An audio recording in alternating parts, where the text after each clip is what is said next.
Hello friends, वापस से आप सभी का स्वागत है हमारे इस यूट्यूब चैनल में। तो आज से हम लोग अध्ययन करने जा रहे हैं बिहार बोर्ड का कक्षा 10वीं सामाजिक विज्ञान के अंतर्गत इतिहास का प्रथम अध्याय यूरोप में राष्ट्रवाद का। यह आपका प्रथम अध्याय है आपके इतिहास के बुक का, जिसका आज से हम लोग अध्ययन करना शुरू करने जा रहे हैं।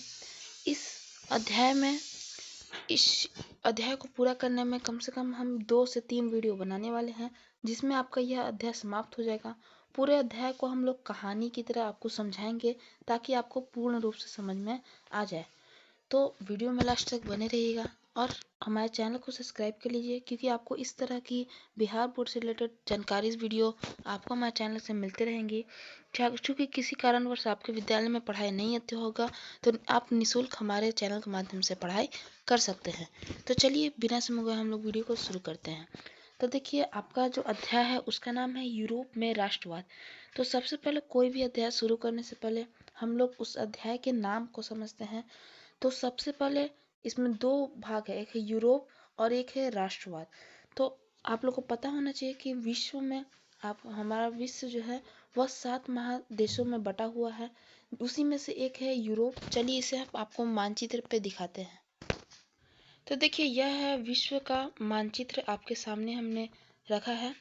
इस मानचित्र में जब आप देखिएगा तो इस साइड के जो देश हैं आपके, यह सब जो है यूरोप के अंतर्गत आपको आते हैं। यहाँ पे आप देख सकते हैं, यहाँ पे हमारा भारत है और इधर ये यूरोपीय देश है। ठीक है, तो इसी यूरोप के बारे में आज के इस वाले वीडियो में हम लोग जानने वाले हैं। ठीक है, तो आपने देख लिया यूरोप कहाँ है। अब हम बढ़ते आगे। अब यूरोप के बाद में अब हम लोग जानते हैं ये राष्ट्रवाद क्या होता है। तो राष्ट्रवाद एक भावना है। जिस भी चीज़ के लास्ट में यदि वाद लग जाता है तो समझ लीजिए वह किसी के प्रति, किसी के लिए भावना होती है।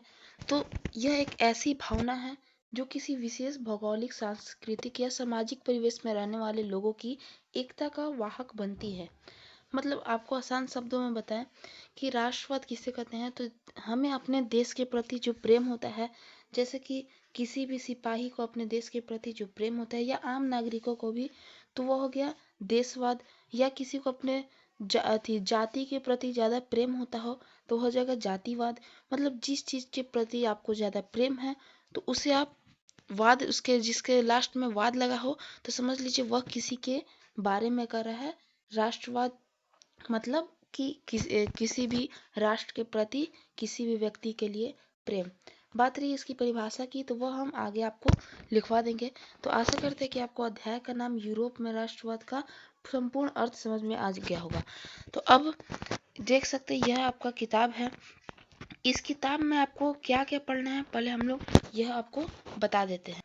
तो देखिए, जैसा कि यूरोप में बहुत सारे देश है यूरोप महाद्वीप के अंतर्गत, परंतु इस वीडियो में हम लोग मुख्यतः 7 देशों के राष्ट्रवाद के बारे में पढ़ने वाले हैं। जिसमें प्रथम है फ्रांस। फ्रांस में राष्ट्रवाद, फिर दूसरा में इटली, तीसरा में है आपका जर्मनी, फिर चौथा है यूनान, पांचवा है हंगरी, छठा है पोलैंड और सातवां है बोहेमिया। तो इन 7 देशों के राष्ट्रवाद के बारे में हम लोग आज की इस वाली वीडियो में, इस अध्याय में हम लोग पढ़ने वाले हैं। तो देखिए, जैसा कि हमने बताया आपको 7 देशों के बारे में पढ़ना है, लेकिन परंतु आप यहाँ पे देख सकते हैं इस बुक में आपको बताया गया है एक जगह कि राष्ट्रवाद की भावना का वृक्षारोपण यूरोप में पुनर्जागरण के काल से ही हो चुका था, परंतु 1789 ईस्वी में फ्रांसीसी क्रांति से यह उन्नत रूप से प्रकट हुई। मतलब यहाँ बताया जा रहा है कि जो यूरोप में राष्ट्रवाद हुआ है तो यह 7 देशों में हुआ, परंतु सबसे पहले शुरुआत इसका फ्रांस में हुआ है। तो सबसे पहले हम लोग फ्रांस की क्रांति के बारे में जानेंगे। तो आज की इस वाले वीडियो में हम लोग फ्रांस की क्रांति के बारे में पूर्णतः आपको बताएंगे। उसके अगले आने वाले वीडियो में हम लोग जर्मनी, इटली, यूनान इत्यादि देशों के बारे में बताने वाले हैं। ठीक है, तो चलिए शुरू करते हैं।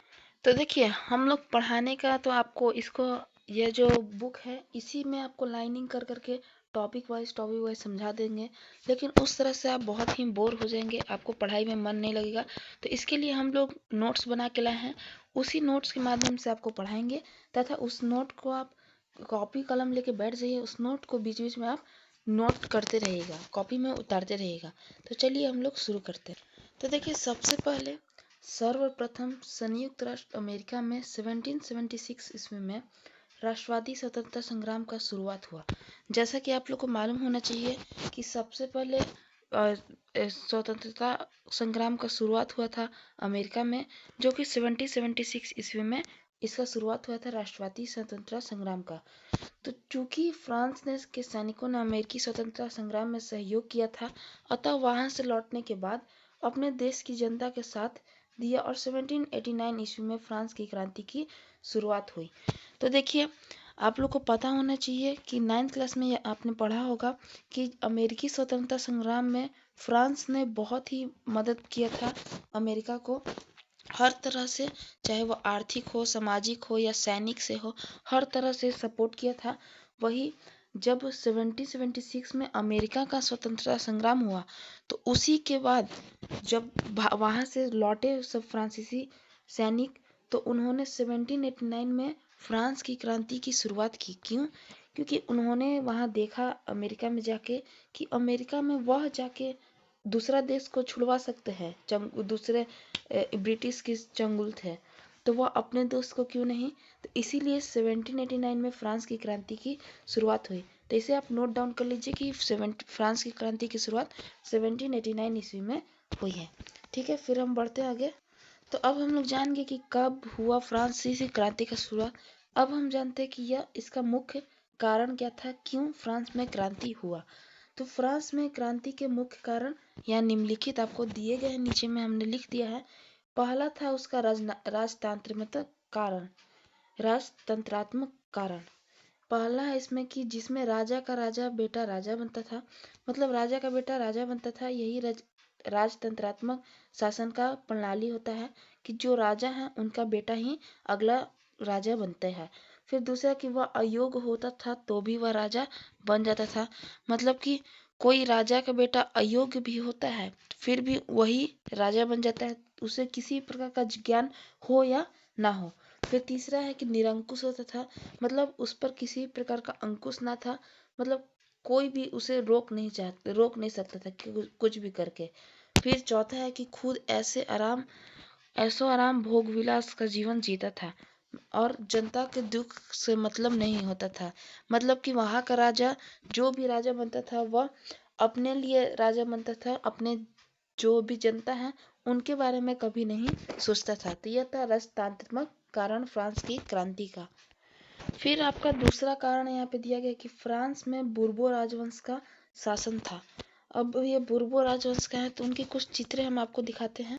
तो देखिए, यही है बुर्बो राजवंश के, जिसमें लुई 16वां, 14वां, 13वां, 18वां इत्यादि सब आते हैं। तो यही सब हैं बुर्बो राजवंश के राजा। तो इसी में कहा जा रहा है कि देखिए, बुर्बो राजवंश में सबसे पहला नंबर पे था लुई 14वां, जो कहता था कि मैं ही राज्य हूँ, मतलब खुद को ही राज मानता था, लुई 14वां।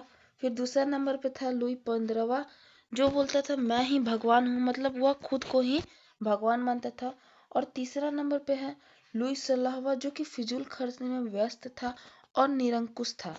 मतलब फिजूल खर्च तो आप लोगों को पता होना चाहिए कि अपने पार्टी उटी करके इत्यादि में अपना पैसा खर्च कर देता था अपने राज्य का।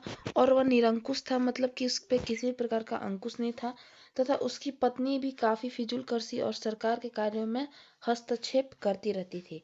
मतलब लुई 16वां की जो पत्नी थी वह भी फिजूल खर्ची थी और अपने जो भी राज्य का काम होता है उसमें बाधा डालती रहती थी अपने कार्य को निकालने के लिए। ठीक है, फिर उसके बाद यह था आपका राजनीतिक कारण।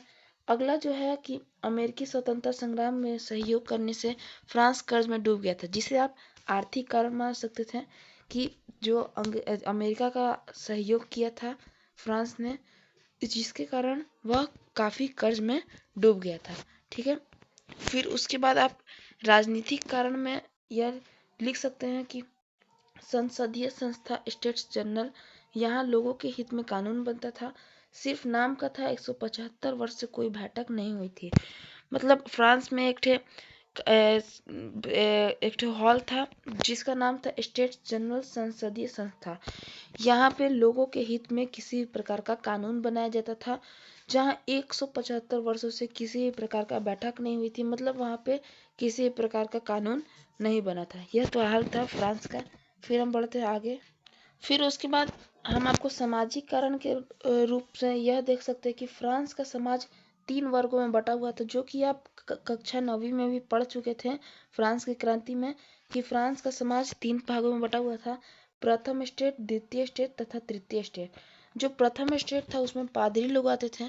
पादरी लोग कौन है? तो जिस तरह से हिंदू धर्म में पंडित होते हैं पूजा करने के लिए, मुस्लिम में सूफी लोग होते हैं, उसी तरह से ईसाई में होते हैं पादरी लोग।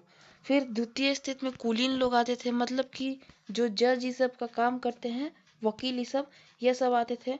और तृतीय स्टेट में आम जनता थी। यह तो कोई बात नहीं है हो, लेकिन इसमें सबसे रोचक बात यह था कि प्रथम तथा द्वितीय स्टेट को किसी भी प्रकार का कर नहीं देना पड़ता था, चाहे वो किसी भी कर हो। लेकिन जो तृतीय स्टेट के लोग थे वहाँ पे हर तरह का कर उनको देना पड़ता था, चाहे वह उनका जमीन का कर हो, घर का कर हो, खाना का कर हो, हर एक चीज का टैक्स उनको भरना पड़ता था। यही वहाँ का सबसे खराब रूल था। तो यह था उनका सामाजिक कारण। फिर हम बढ़ते हैं आगे। तो देखिए यह चित्र के माध्यम से दर्शाया गया है कि यह तृतीय स्टेट के लोग हैं जिनके ऊपर प्रथम तथा द्वितीय स्टेट के लोग सवार कर रहे हैं, क्योंकि इनको कोई भी मतलब नहीं होता था, सारा बोझ तृतीय स्टेट के लोग के ऊपर रहता था। तो इस चित्र के माध्यम से यही दर्शाया गया है। फिर आगे जो पॉइंट है कि 5 मई 1789 को लुईस 16वां ने 175 वर्षों के बाद स्टेट जनरल का बैठक बुलाया। अब ये क्यों बुलाया? तो जैसा कि हमने आपको बताया अभी कि जितना भी कर्ज होता था वह तृतीय स्टेट के लोगों को भरना पड़ता था, तथा प्रथम तथा द्वितीय स्टेट के लोगों को किसी प्रकार का कर्ज नहीं भरना पड़ता था। अब चूंकि उसी 10 ही साल हुआ, ज़्यादा साल नहीं हुआ था अमेरिकी स्वतंत्रता संग्राम का, तो अमेरिका स्वतंत्रता संग्राम के कारण फ्रांस जो कर्ज में डूब गया था, तो वहाँ के जो दार्शनिक लोग थे उन्होंने लुईस 16वां को यह सलाह दिया कि कुछ कर वह प्रथम तथा द्वितीय स्टेट के लोग पर भी डाले, ताकि उनका जो फ्रांस कर्ज में डूबा है वह कर्ज उनसे हट जाए। तो 175 वर्षों के बाद स्टेट जनरल में से 5 मई 1789 को बैठक बुलाई गई। तो देखिए यही स्टेट जनरल जो कि वहाँ का हॉल था जहाँ पे कानून बनता था, जो कि 175 वर्षों के बाद यहाँ पे बैठक बुलाया गया था। सभी तीनों वर्ग के लोगों को भी यहाँ पे बुलाया गया था। अब जब बैठक बुलाया गया तो मतदान के मुद्दे पर प्रथम, द्वितीय तथा तृतीय स्टेट के लोगों में विवाद हो गया। अब ये विवाद तो होना ही था, क्योंकि प्रथम तथा द्वितीय लोग जो थे स्टेट के, वह लोग तो जिंदगी भर ऐश मौज में अपना जीवन कटाए हैं। अब जब उनको बोला जाएगा कि उनको भी पैसा देना होगा तो उन पे तो विवाद होना ही है। तो इसीलिए यहाँ पे जब मतदान होने लगा सबको का, तो मतदान में प्रथम तथा द्वितीय स्टेट के लोग कम थे परंतु इनका मतदान ज़्यादा निकल गया, और तृतीय स्टेट के लोग ज़्यादा थे परंतु इनका मतदान कम हुआ, जिसके कारण तृतीय स्टेट के लोग नाराज हो गए कि यहाँ पे भी धोखाधड़ी उनके साथ हुआ, उनके साथ चीटिंग किया गया है, कि इनका वोट कम था प्रथम तथा द्वितीय स्टेट के लोगों का, तब पर भी यह जीत गए मतदान में, और तृतीय स्टेट का वोट ज़्यादा था तब पर भी यह हार गया। तो इसी कारण से जो तृतीय स्टेट के लोग थे उन्होंने उसी सभा के पास में एक टेनिस कोर्ट में अपना अलग सभा बना दिया, जिसका नाम नेशनल असेंबली रख दिया। जो आपका स्टेट्स जनरल जो था उसी के बगल में एक टेनिस कोर्ट था जहाँ पे टेनिस खेला जाता है। उसी में तृतीय स्टेट के लोगों ने एक अपना सभा बना लिया, अपना स्पेशल सभा, जिसका नाम नेशनल असेंबली रख दिया गया। अब यह क्वेश्चन भी पूछा जाता है एग्जाम में कि नेशनल असेंबली किसने बनवाया, तो आप लिख सकते हैं कि तृतीय स्टेट के लोगों ने नेशनल असेंबली बनवाया। क्यों बनाया? तो उन्होंने जब बैठक बुलाया गया 175 वर्षों के बाद, तो उनके साथ वहाँ पे चीटिंग हुआ था, इसी कारण। यह क्वेश्चन वैसे पूछता नहीं है परंतु यह जरूर पूछ सकता है कि नेशनल असेंबली किस वर्ग के लोगों ने बनाया, तो आप तृतीय स्टेट दे दीजिएगा। ठीक है, तो इतना तक तो कहानी समझ में आ गया। अब उसके बाद जब अलग से अपना एक नेशनल असेंबली बनाया इन लोगों ने, तो लुईस 16वां था, वह बहुत सारे लोगों को पकड़ के एक वहाँ पे था बास्टिले का किला, जिसकी तस्वीर हम आपको दिखा देते। तो देखिए यही है बास्टिले का किला, जिसमें लुई 16वां ने वहाँ का जो तृतीय स्टेट के लोग थे, जो कि वहाँ अलग से अपना टेनिस कोर्ट में सभा बुला लिए, तो वहाँ से कुछ लोगों को पकड़ के इसी में लुई 16वां ने कैदी बना लिया। तो उसके बाद क्या हुआ, तो उसके बाद फिर आप यहाँ ध्यान दीजिएगा कि उसके बाद 14 जुलाई 1789 को क्रांतिकारियों ने शस्त्रों को हथियाने तथा कैदियों को छुड़ाने के लिए बास्टिल के किले का दीवार तोड़ दिया। अब ये शस्त्रों को हथियाने मतलब बास्टिल का किला वहाँ का सबसे प्रमुख था, क्योंकि इसी में सभी प्रकार के शस्त्र तथा कैदियों को रखा जाता था। तो उसी कैदियों को छुड़ाने और वहाँ से शस्त्रों को लेने के लिए वहाँ के जो क्रांतिकारी लोग थे, तृतीय स्टेट के लोग, उन्होंने 14 जुलाई 1789, इस डेट को आप याद रख लीजिएगा। क्यों, तो इसी डेट को आप देख सकते हैं। अच्छा, उसी दिन प्रत्येक वर्ष 14 जुलाई 1789 के उपलक्ष्य में फ्रांस को स्वतंत्रता दिवस के रूप में मनाया जाता है। तो फ्रांस का स्वतंत्रता दिवस कब मनाया जाता है, तो 14 जुलाई 1789 में, जिस दिन उन लोगों ने बास्टिल के किले का दीवार तोड़ के सारे कैदियों को छुड़ा लिया था। ठीक है, तो 14 जुलाई को स्वतंत्रता दिवस बना लिया, लेकिन अभी खत्म नहीं हुआ है फ्रांस का क्रांति, अभी बहुत लंबा है। चलिए आगे समझते हैं हम। तो देखिए, जब छुड़ा लिए सभी लोगों को, उसके बाद 1791 में अर्थात 2 साल बाद में जनता के हित वाली नया संविधान बनाने का काम व्यवस्थापिका सभा को दे दिया गया। तो सभी लोगों ने एक जनता के हित वाली संविधान बनाने को सोचा, जिसका व्यवस्थापिका सभा को उसका कमान दे दिया 1791 ईस्वी में। फिर व्यवस्थापिका सभा अर्थात नेशनल कन्वेंशन का प्रथम अधिवेशन 21 सितंबर 1792 मतलब अगले साल ही उसका प्रथम अधिवेशन हुआ, व्यवस्थापिका सभा, जिसे कि आप नेशनल कन्वेंशन भी कह सकते हैं। ठीक है, फिर 21 जुलाई 1793 को लुई सिल्वा पर मुकदमा चलाकर उसे फांसी दे दी गई।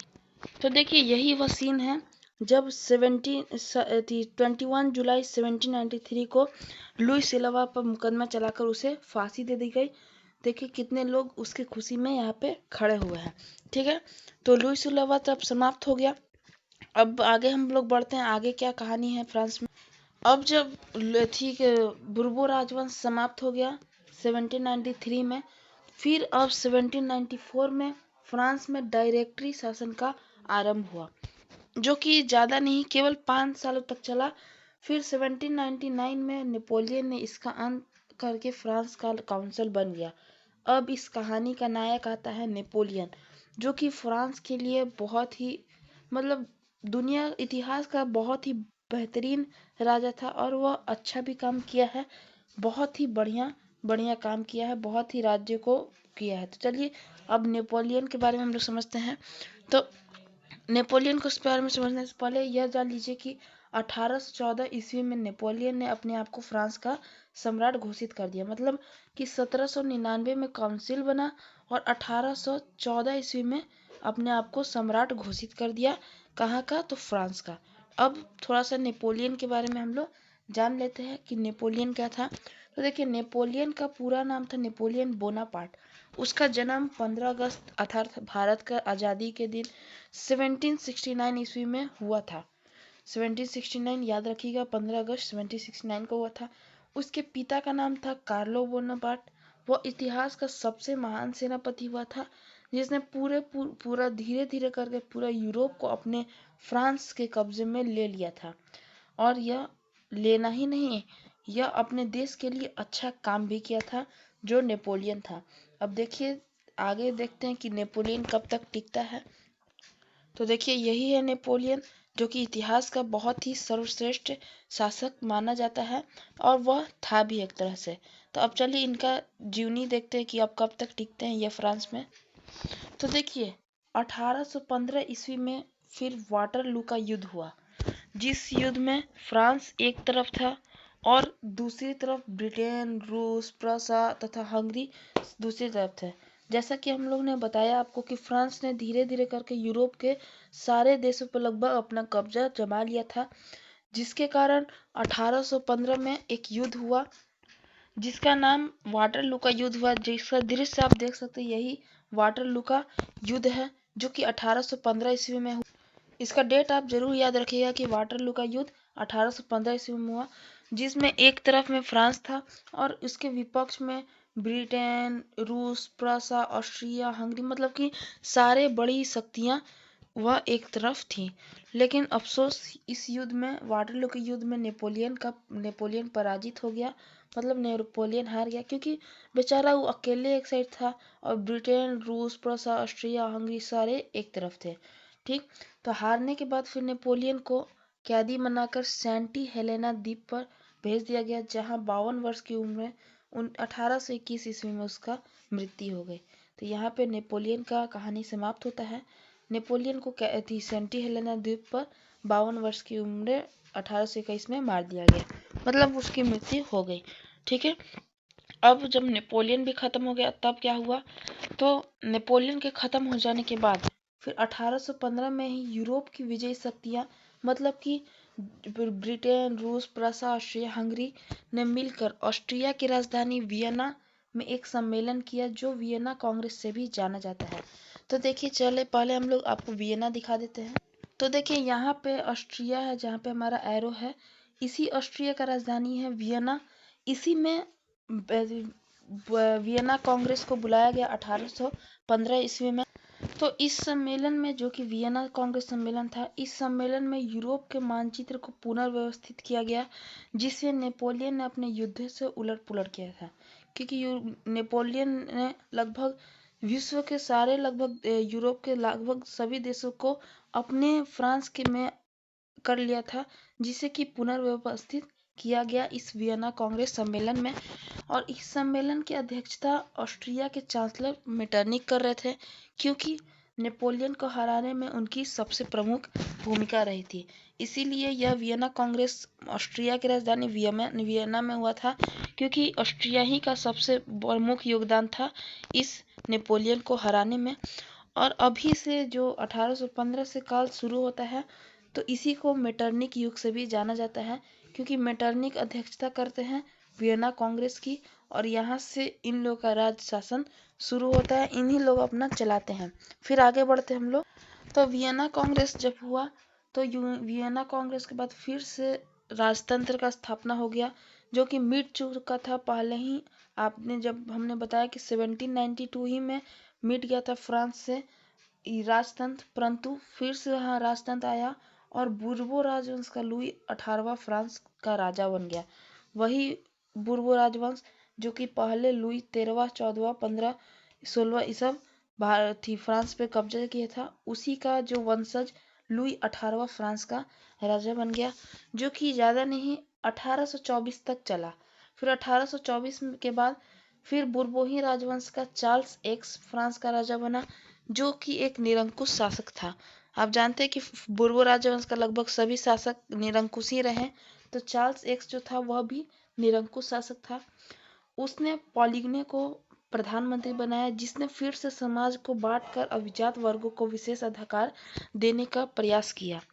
अब क्योंकि वहाँ की जनता पहले ही से उस काल को देख चुकी थी, जबकि 3 भागों में फ्रांस बटा था और एक भाग पर बहुत ही ज़्यादा अत्याचार होता था, इसीलिए जनता ने इसके विरोध में 1830 में फ्रांस में फिर गृह युद्ध किया और चार्ल्स एक्स भाग गया, बुर्बो राजवंश का अंत हो गया। तो फ्रांस चार्ल्स एक्स जो था बुर्बो राजवंश का, उसने पॉलिग्ने को प्रधानमंत्री बनाया। अब ये पॉलिग्ने अपना दिमाग लगा के फिर से समाज को 3 वर्गों में प्रथम, द्वितीय, तृतीय स्टेट में बांट रहा था, जिसको जनता पहले ही समझ गया। इसीलिए 1830 में ही उसे 1830 में इसका विरोध किया और गृह युद्ध के चलते चार्ल्स एक्स ब्रिटेन भाग गया। पहले के ज़माने में जितने भी राजा भागते थे वह ब्रिटेन ही भागते थे, क्योंकि ब्रिटेन एक महाशक्ति थी। तो इसी को 1830 की क्रांति के नाम से भी जाना जाता है। तो आपको कोई पूछेगा 1830 की क्रांति किसे कहते हैं, तो इसी को आप बता दीजिएगा, जो कि हमने आपको बताया। अब बुर्बो राजवंश का समाप्त हो गया, तभी इसके बाद कौन सा वंश आता है, चलिए हम लोग समझते हैं। तो देखिए, यही है महाशय लुई 18वां जी। देख लीजिए इनका शक्ल, ज़्यादा दिन नहीं टिके थे ये फ्रांस में। फिर उनके बाद लुई 18वां के बाद यह चार्ल्स एक्स जी हैं, इनको भी आप पहचान लीजिए। अब भेटाएंगे नहीं आपको, क्योंकि यह अब इस हिस्ट्री पे नहीं है। अब जब 1830 में बूर्बो राजवंश समाप्त हुआ तो उसके स्थान पर फ्रांस के सभी वर्गों का समर्थन प्राप्त करके ऑर्लियंस वंश का लुई फिलिप राजा बन गया। अब चलिए लुई फिलिप से भी आपको भेंट करवा देते हैं। तो देखिए यही है महाशय लुई फिलिप जी, जो कि ऑर्लियंस वंश के थे। जब लुई 18वां खत्म हुआ, बूर्बो राजवंश का समाप्त हुआ 1830 में, तो फिर ऑर्लियंस वंश के यही लुई फिलिप वहाँ पे राजा बने। तो जब 1830 में बूर्बो राजवंश का समाप्ति हुआ, ऑर्लियंस वंश का लुई फिलिप राजा बना, तब फ्रांस में दो तरह के विचार पनप रहे थे। प्रथम विचार था कि प्रगतिवादी लोग थे और दूसरे विचारधारा प्रतिक्रियावादी लोग थे। अब प्रगतिवादी कौन थे? तो वैसे लोग जो क्रांति के बाद सुधार चाहते थे, मतलब फ्रांस में जो क्रांति हुई थी उसके बाद सुधार चाहने वाले लोग प्रगतिवादी चाहते थे, जो कि चाहते थे अलग से संविधान बने, जितना भी स्टेट में बटा था सब अलग हो जाए, बढ़िया से जीवन जिए। लेकिन प्रतिक्रियावादी जो थे वह सुधार को आवश्यक नहीं समझते थे। क्यों? क्योंकि यह जो प्रतिक्रियावादी थे इसमें प्रथम तथा द्वितीय स्टेट के लोग आते थे, जो कि इन लोग का तो मजा ही मजा था वह पहले के जमाना में। इसीलिए यह लोग चाहते थे कि किसी भी प्रकार का सुधार नहीं हो। और प्रगतिवादी में तृतीय स्टेट के लोग थे, जो कि चाहते थे कि समाज बदले, कुछ प्रगति होए। ठीक है, तो दो विचार के लोग रहते थे फ्रांस में उस समय में। तो राजा लुई फिलिप ने इस दोनों को एक साथ करने के प्रयास से मध्यम वर्गीय नीति अपनाई और अपने विरोधियों को खुश करने के लिए 1840 में प्रतिक्रियावादी गीजो को प्रधानमंत्री नियुक्त किया। अब मध्यम वर्गीय मतलब कि यह सोच रहा था, जो लुई फिलिप था, कि सोच रहा था दोनों को साथ में लेके चले, तो जिसमें प्रगतिवादी पे भी ध्यान दिया, मध्यम वर्गीय का नीति अपनाए तो। लेकिन उसने प्रतिक्रियावादी का एक प्रधानमंत्री गिज्जो को प्रधानमंत्री के पद पर नियुक्त किया, क्योंकि गिज्जो था वह प्रतिक्रियावादी था, मतलब कि वह सुधार को आवश्यक नहीं समझता था। तो इसीलिए अपने विरोधी को भी खुश करने के सोचा और अपने जो जनता उसको भी खुश करने के लिए लुई फिलिप ने गिज्जो को प्रधानमंत्री बनाया। अब यह तो अपना दिमाग लगा रहा था लुई फिलिप, देखिए आगे क्या होता है। तो देखिए फिर आप दिमाग लगाया लुई फिलिप, तो धीरे धीरे लोगों ने लुई फिलिप के प्रति विश्वास भंग होने लगता और क्रांति तथा गृह युद्ध के कारण 24 फरवरी 1848 को लुई फिलिप गद्दी छोड़कर इंग्लैंड भाग गया। बाकी सब की तरह बूर्बो वंश की तरह यह भी भाग गया क्रांति के कारण 24 फरवरी 1848 को। तो यहाँ से फ्रांस का क्रांति एकदम अपने लास्ट चरण पे था। अब फ्रांस का क्रांति खत्म ही होने वाला था। अब इसके बाद लुई नेपोलियन फ्रांस का सभी वर्गों का समर्थन प्राप्त करके सम्राट बन गया, जिसे नेशनल असेंबली में गणतंत्र की घोषणा की करके 21 वर्ष के ऊपर सभी नागरिकों को मताधिकार प्राप्त प्रदान किया और फ्रांस को सर्वाधिक गणतंत्र स्थापित किया। तो जब सब खत्म हुआ, अब कोई किसी बूर्बो राजवंश भी खत्म हो गया, ऑर्लियंस वंश भी खत्म हो गया, डायरेक्टरी वंश भी खत्म हो गया, तो लास्ट में लुई नेपोलियन जी आए, जो कि फ्रांस का सभी वर्ग का समर्थन पा लिए और नेशनल असेंबली जो कि तृतीय स्टेट के लोगों ने बनाया था, उसी नेशनल असेंबली में गणतंत्र का घोषणा करके सार्वभौम वयस्क मताधिकार, मतलब कि जो भी व्यक्ति 21 वर्ष से ऊपर रहते हैं उनको मताधिकार प्रदान करने का हक दे दिया। और वहाँ पे संवैधानिक लोकतंत्र गणतंत्र की स्थापना हो गई, मतलब कि संविधान भी बन गया। तो इस तरह से फ्रांस का जो क्रांति है वह समाप्त हुआ। फ्रांस का क्रांति पूर्णतः समाप्त हो गया। अब फ्रांस में अभी जिस तरह से 1848 के बाद हुआ, अब उसके बाद किसी भी प्रकार का क्रांति नहीं हुआ। तो देखिए इसी प्रकार से आपका जो यूरोप का राष्ट्रवाद में सबसे पहले हमने आपको बताया था कि फ्रांस की क्रांति के बारे में बताएंगे, जो कि हमने आपको बता दिया। आप देख सकते हैं इस मेटरनिक के बारे में भी हमने समझा दिया, जो कि ऑस्ट्रिया का चांसलर था, जिसने वियना कांग्रेस की अध्यक्षता की। फिर 1830 की भी क्रांति हमने आपको बता दी कि 1830 की क्रांति की हुई यदि उसको बूर्बो राजवंश का हटाने के लिए। और उसके बाद 1830 की क्रांति का प्रभाव भी बता दिया। फिर 1848 की भी क्रांति हमने आपको बता दी। और इतना करने के बाद आपका जो फ्रांस का क्रांति है वह समाप्त हो गया। अब इसके बाद है इटली का एकीकरण, जर्मनी का एकीकरण, यूनान, इस सब का है, जो कि हमने आपको अगले वीडियो में हम आपको बताएंगे, क्योंकि वीडियो ऐसे ही आधा घंटा का हो गया, बहुत ही लंबा वीडियो हो जाएगा।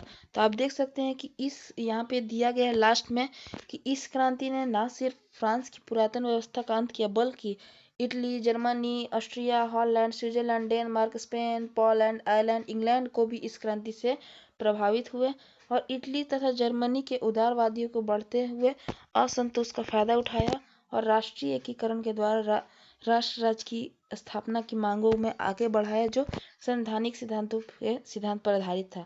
मतलब कि यह जो फ्रांस का क्रांति था, यह पूरे यूरोप भर के देशों में क्रांति का लहर लाया, जिससे कि इटली का एकीकरण हो गया और बहुत सारे देशों में एकीकरण हो गया। तो अगले वीडियो में हम लोग इटली का एकीकरण यूनान में, बोहेमिया में, पोलैंड में इत्यादि में समझने वाले हैं।